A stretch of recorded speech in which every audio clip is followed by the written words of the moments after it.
두 번째 키워드로 좀 넘어가 보도록 하겠습니다. 오늘의 두 번째 키워드는 단일화인데 계속해서 오늘 1, 2차 토론이 있었는데 한덕수 대통령 권한대행이 만약에 출마를 하게 되면 단일화 할 거냐 이런 OX 질문이 있었던 것 같아요. 일단 후보 캠프 입장에서는 후보들이 했던 말에 대한 좀 추가 설명이 필요하실 수도 있을 것 같고 먼저 한동훈 후보 캠프부터 여쭤보겠습니다. 중간에 이렇게 세모를 드셨던 것 같은데 오늘 근데 좀 앞서서 나왔던 얘기로는 조금 입장이 바뀌신 것 같기도 했고 단일화 하겠다라고 들리기도 했었거든요. 그게요. 그 질문이 단일화를 할 거냐? 출마를 한 상태다 예를 들어서. 예. 그러면 이건 당위예요. 우리가 합쳐가지고 우리가 혼자만 나가도 이재명이 이길 수 있다면야 그냥 가겠지만 지금 상황이 그렇지 않은데 그럼 어떻게 하겠어요? 그거는 당위의 문제인데 지금 그 얘기는 한덕수 후보의 존재에 대해서 어떻게 생각하느냐를 묻는 질문하고 저는 똑같다고 봐요. 아 오히려 그냥 한덕수라는 사람에 대해서 네. 어떤 시각으로 보느냐 그거를 지금 묻는 질문으로 저는 치환을 한단 말이죠. 그 얘기는 한덕수 총리를 지지하는 사람들의 표심에 대한 각 후보들의 생각을 묻는 것과 같다고 보거든요. 그러니까 어제 홍준표 후보가 갑자기 입장을 바꿨잖아요. 갑자기 좀 단일화에 적극적이셨죠. 오전까지만 해도 다른 방송 나가서 한덕수 총리의 출마에 대해서 맹 비난을 하다 갑자기 밤에 입장을 바꿨단 말이에요. 네. 그러니까 그거는 당연히 표심을 의식한 거라고 보고 그렇게 되니까 언론에서 엄청나게 질문을 하더라고요. 그럼 한동훈 후보의 생각은 뭐냐. 그래서 답을 한 게 우리는 지금 경선에 집중해야 될 때다. 경선에 집중해서 승리를 한 다음에 우리가 최종 승리를 하기 위해서 모든 사람들과 같이 가겠다. 여기서 이거 이상도 이하도 아니에요. 일단은 우리 당 후보부터 나와야 되니까. 그렇죠. 괜히 뭐 우리는 예선인 것처럼 다른 후보 끌어들일 필요 없다. 없죠. 예. 다른 후보도 사실 우리 당 후보부터 돼야 된다는 것은 좀 다 비슷한 생각이실 것 같은데 김문수 후보 입장에서는 조금 더 이제 가장 먼저 앞장서서 한덕수 대행이 출마를 한다면 단일화를 해야 된다라고 얘기를 하셨다 보니까 제일 좀 적극적이신 것 같기는 하거든요. 네. 구체적으로 어떤 입장이신 건가요? 우리로서는 한덕수 권한대행이 언제 나올지 안 올지는 아직은 이제 밝힌 게 없지만은 나오면은 예, 저희 언제든지 취재로는 거의 뭐 기정사실화 된 듯하요. 네, 네. 곧 나오실 것 같아서. 우리가 먼저 단일화 그리고 힘을 합치자 이런 제안을 할 것 같아요. 그게 그 배경은 이런 것 같아요. 이 보수층이 지금 사실은 뭐 한덕수 총리가 나오든 안 나오든 이게 많이 지금 이제 민주당 같은 경우에 이재명 후보로 단일화돼 있지 않습니까? 사실상 조국 혁신당도 후보를 내지 않기 때문에 단일 후보가 있어요. 그렇지만 우리는 지금 나눠져 있는 형편이고 이미 예. 그렇기 때문에 지금 나눠져서는 이재명 후보를 이길 수 없다. 이런 인식이 깔려 있어요. 그거는 뭐냐면 지금 한덕수 총리에 대한 국민적인 기대가 있는 것도 사실은 누가 이재명 후보를 이길 수 있느냐 이런 부분에 대해서 국민들의 염원이 있는 거예요. 그래서 말하자면은 지금 우리 보수층이 큰 위기와 수렁에 빠져 있기 때문에 마치 이스라엘 민족이 메시아를 기다리듯이 과연 지금 보수층을 다시 일어날 수 있는 메시아를 기다리고 있는 것과 같이 예. 지금 우리가 과연 누가 그 메시아가 될 것인가를 가지고 우리가 지금 고민을 해야 되는 부분이라고 국민들은 생각을 하고 있고 그런 차원에서 한덕수의 뭐 차출론이든 대망론이든 이런 부분들도 나오고 있는 거거든요. 그래서 한덕수 총리가 나왔을 경우에 어떤 경쟁이 있을지는 모르겠어요. 아직은 미지수지만은 예. 나오시면은 보수가 이른바 말하는 빅텐트가 됐든 뭐 우리말로 큰 거적대기가 됐든 간에 큰 한 지붕을 만들면은 모두가 합쳐서 뭐 어디 누구라도 좋죠. 뭐 응하든 안 하든 간에 이준석 후보든 또 다른 쪽이든 모두가 같이 해서 적어도 이재명 후보를 꺾을 수 있는 대열에는 함께 하자. 이런 차원에서 강하게 또 적극적으로 그런 입장을 가지고 있습니다. 사실 안철수 후보 입장이 가장 네. 궁금한데 하실 수도 있을 것처럼 얘기를 하다가도 또 한덕수 대행은 나오시면 안 된다라고 얘기를 하셔서 저는 좀 헷갈리더라고요. 명확한 입장은 어떤 입장이신 일단 건가요? 이 선수들이 지금 1등을 향해서 지금 경기를 하고 있는데 예. 갑자기 이건 또 룰이 바뀔 수도 있다. 그럼 일단은 김이 빠지죠. 예. 두 번째는 윤석열 전 대통령 그 정부의 총리이십니다. 그렇죠. 그래서 사실은 이 대선에서 이기려면 새로운 판이 펼쳐져야 된다고 생각합니다. 그리고 지금 뭐 관세라든지 뭐 굉장히 어려운 상황에서 또 갑자기 이런 일이 있으면 네. 그런 것들은 어떻게 누가 대응하나 이런 생각이 들고요. 예. 세 번째는 본인이 의사를 표시하지 않으셨어요. 명확하게. 그래서 이 정치라는 게 이렇게 떠밀려서 상황에 맞게끔 이렇게 간다면 과연 이 대선에서 이재명과 이길 수 있을까라는 생각이 듭니다. 예. 뭐 한덕수 대행이 결단을 해서 실제로 뭐 다음 주 초든 뭔가 출마 의사를 밝히게 되면 또 판이 바뀌는 거니까 그때 그때, 또 그때 고민해 봐야 예. 될 것 같습니다. 일단 경선은 계속 진행 중이니까요. 이준석 후보와의 단일화에 대한 질문도 좀 나왔던 것 같아요. 이거는 역으로 이제 안철수 후보 캠프께 먼저 여쭙겠습니다. 네. 내일 보니까 두 분이 토론회도 하시는 것 같고요. 이준석 후보와의 단일화 필요성에 대해서도 좀 인지를 하시는 것 같아요. 그것도 같은 취지인 거죠? 이재명 후보를 이기려면 그죠. 힘을 나중에 합쳐야 이제 되니까. 이재명 후보를 이길 수만 있다면 다 네. 이재명 후보가 대통령이 돼서 안 된다라는 생각만 같이 한다면 한 사람이라도 음. 여럿이라도 함께 힘을 모아야 된다는 그런 취지입니다. 예. 네. 김문수 후보 캠프는 좀 어떠신가요? 누구든 예. 마음의 문이 열려 있습니다. 누구든 이준석 후보든 누구든 이준석 후보는 본인이 이미 밝혔지만은 완강하게 단일화는 없다. 그렇죠. 딱 완주하겠다. 선을 긋고 있죠. 근데 네. 뭐 하여간 근데 정치는 이제 가능성의 영역이기 때문에 앞으로 지켜볼 필요는 있을 것 같아요.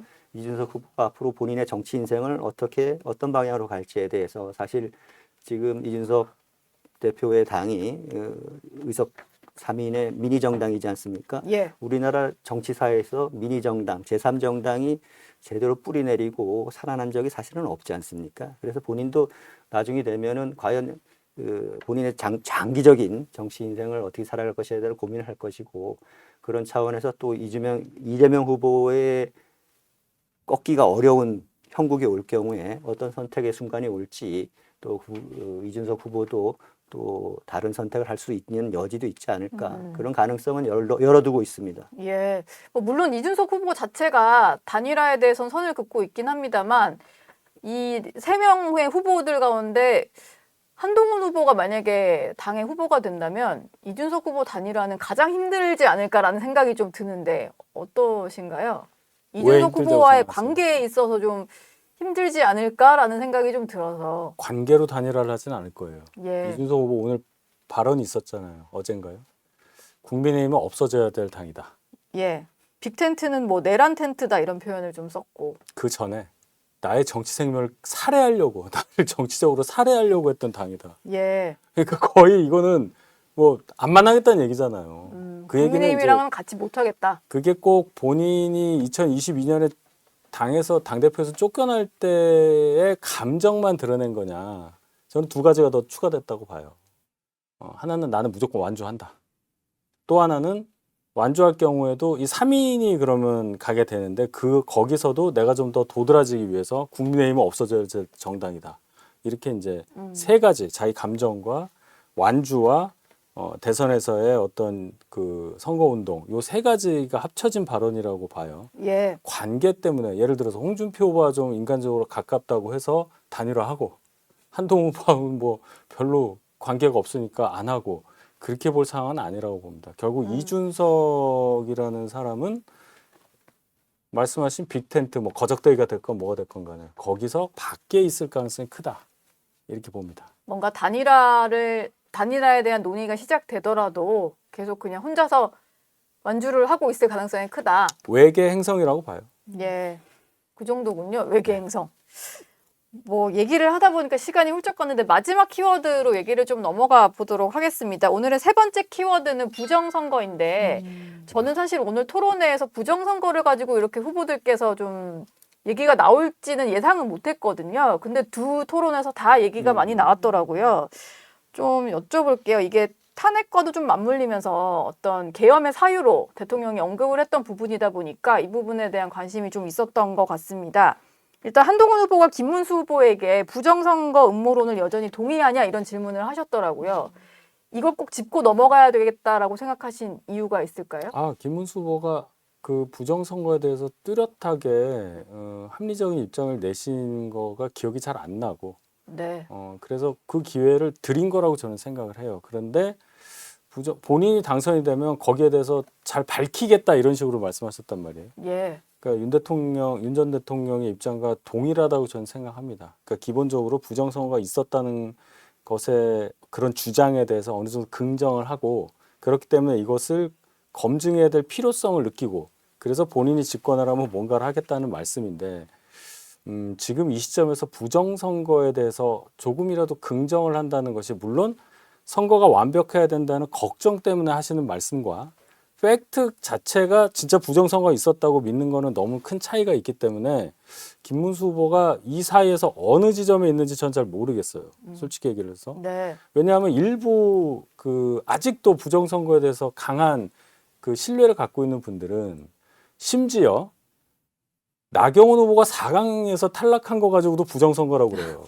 그래요? 그게 무슨 이게 선거를 현실. 한 거는 아닌데. 아, 그러니까 이번에. 이게 현실이란 말이에요. 뭐든지 자기가 원하는 대로 나오지 않으면 다 부정이라고 하는 거예요. 다 수치를 조작했다 이렇게 보시는 그렇게 보는 거군요. 거예요. 봐라, 니네들 선관위에 맡기자고 할 때부터 알아봤다. 결국 선관위에 못 맡겼잖아요. 예. 그러니까 그걸 동일시해서 이 나경원 후보가 도저히 떨어질 수 없는 선에 떨어졌다 이렇게 주장을 하면서 부정선거라고 하는 사람들이 있단 말이에요. 예.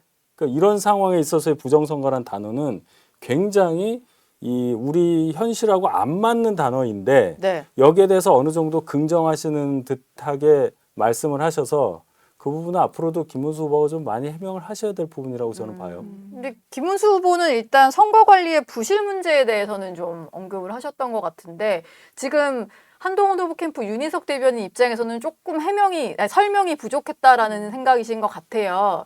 지금 이추경 대변인이 조금 보충 설명해 주신다면 어떤 입장이신 건가요? 오늘 김문수 후보의 답변은 지극히 원론적이고 원칙적인 측면에서만 말씀하신 것 같아요. 예.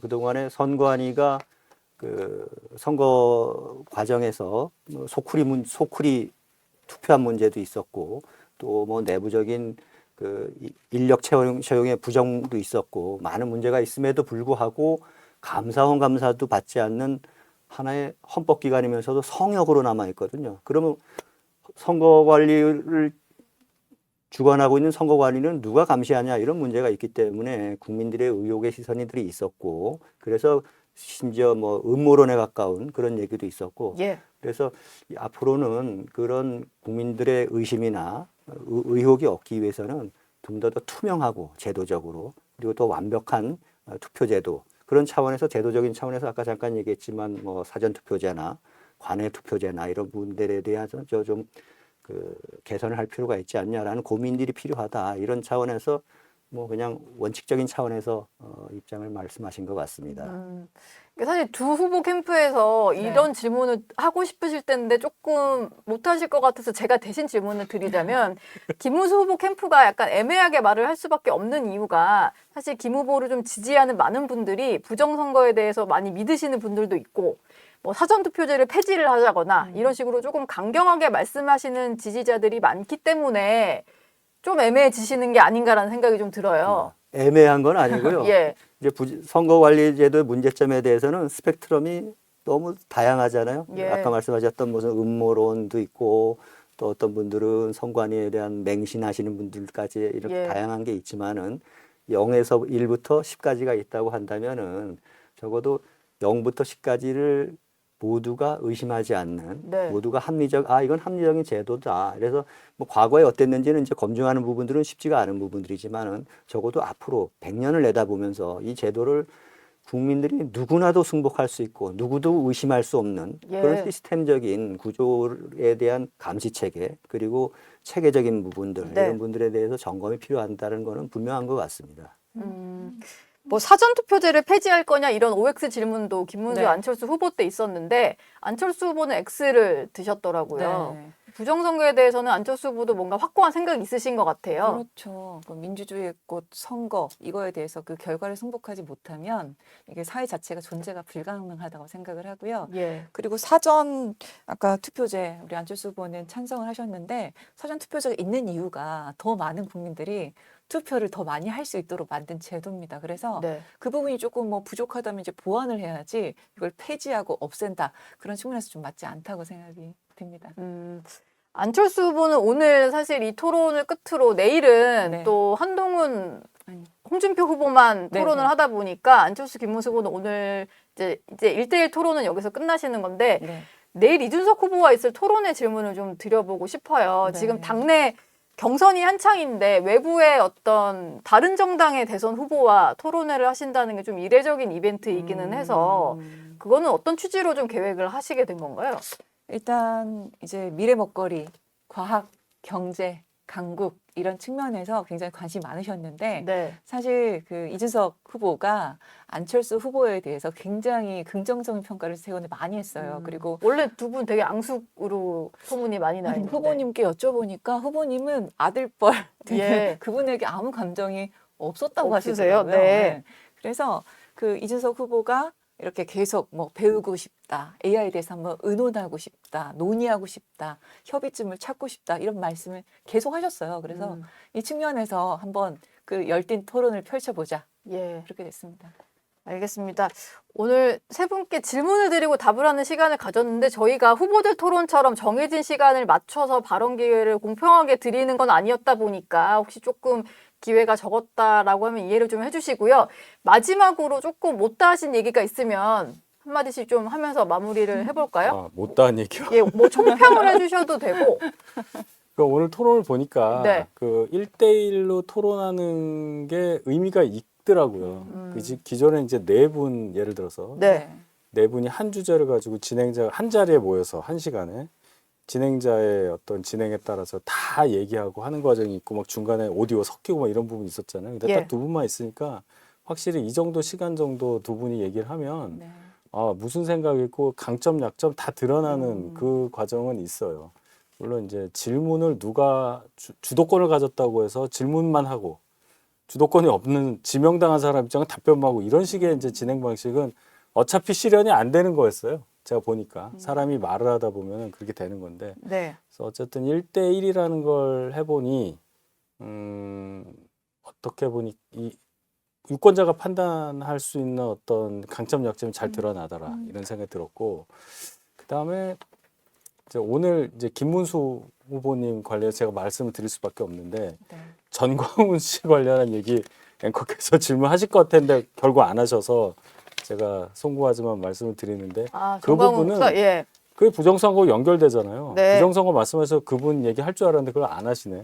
음. 결론적으로는 그분과의 관계에 대해서 아주 깔끔하게 정리하셔야 될 겁니다. 앞으로 남은 기간 동안에. 저는 정광훈 씨와 김문수 후보님이 과거에 황교안 대표 시절에 같은 연단에 쓰고 하는 장면을 제가 분명히 목도를 했고 그 당에 당대표도 하셨던 걸로 저는 기억을 하고 예. 근데 모르는 사람이라는 식으로 얘기하셔서 제가 이건 아닌데 제가 그런 생각을 했어요. 확실하게 교류를 지금 하고 있지 않다라고 말을 다시 바꿨죠. 정정하시긴 바꿨죠. 하시던데. 그러니까 예. 모른다는 말과 네. 지금 교류가 없다는 말이 예. 이재명하고 똑같이 가시는 거예요. 그러시면 다 보시는데 네. 그러면 유권자들이 헷갈리는 게 아니라 예. 발언을 신뢰하지 못해요. 그래서 그 부분은 말끔하게 해명을 하시는 게 맞다. 네. 지금의 그리고 정광훈이 자유민주주의를 지키는 사람이라는 네. 그 발언에 대해서도 더 확실한 해명이 필요하다. 제가 그 부분은 참 아쉬웠습니다. 마무리를 하랬더니 또 답변하실 걸 주셔서 예, 이 답을 해주셔야 될 것 그렇게 같아요. 됐네요. 네. 미안합니다. 예. 예, 아닙니다. 지금 현재뿐만 아니라 최근 몇 년 사이에 교류가 없는 사이이기 때문에 뭘 해명을 해야 되는지 모르겠지만은 지금 김문수 후보는 이미 정치와 종교는 분리돼야 된다라는 기본적인 뜻은 밝힌 바가 있어요. 예. 그리고 지금 정광훈 정광훈 목사도 출마 선언하셨고. 예, 하셨고 교류가 없어요. 그런 차원인데 이제 사실은 공격 소재로서 활용하려고 말씀하시는 질문하고 하는 건 알겠는데 교류가 없는데 뭘 더 얘기를 하겠습니까? 네, 그런 차원으로 이해해 주시면 될 것 같습니다. 예.